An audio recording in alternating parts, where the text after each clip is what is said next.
ఒక చిన్న పట్నంలో ఆద్య అనే యువతి ఉండేది. ఆద్య ధనవంతురాలు కాదు.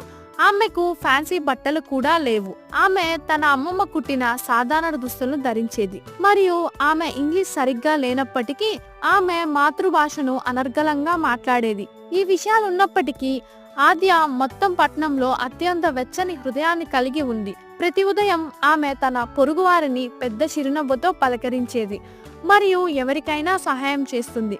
ఒక వృద్ధ మహిళ కిరాణా సామాన్లను తీసుకువెళ్లడంలో సహాయం కావాలంటే ఆద్య అక్కడ ఉండడంతో ఆమె సహాయం చేసింది.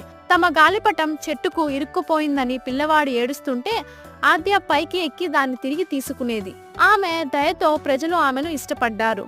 ఒకరోజు ఒక సంపన్న కుటుంబం ఊరికి వచ్చింది. వారి కుమార్తె అయిన ఎలీనా ఆద్యకు లేనివన్నీ కలిగి ఉన్నాయి.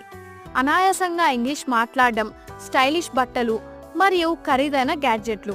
మొదట ఎలీనా వారు చాలా విభిన్నంగా కనిపించినందున ఆద్యతో కలిసి ఉండలేరని భావించారు. కానీ ఒకరోజు ఎలీనా పాఠశాలకు వెళ్లే మార్గంలో దారి తప్పింది. భయపడి మరియు ఒంటరిగా ఆమె ఆద్యను కలుసుకుంది. ఆమె దయతో ఆమెకు మార్గం చూపింది. సహాయానికి కృతజ్ఞతతో ఎలీనా ఆద్యతో ఎక్కువ సమయం గడపడం ప్రారంభించింది.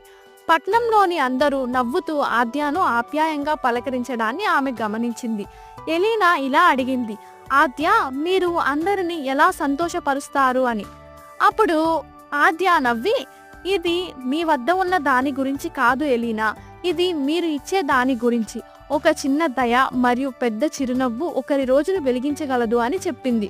ఆ రోజు నుండి ఎలీనా ఆద్య యొక్క ఉదాహరణకు అనుసరించడం ప్రారంభించింది మరియు వారు కలిసి పట్నానికి మరింత చిరునవ్వులు అందించారు. ఈ కథ యొక్క నీతి ఏంటంటే, జీవితం అంటే మీ స్వంత లేదా మీరు ఎలా కనిపిస్తారు అనే దాని గురించి కాదు, మీరు ఇతరులకు ఎంత ఆనందాన్ని ఇస్తారు.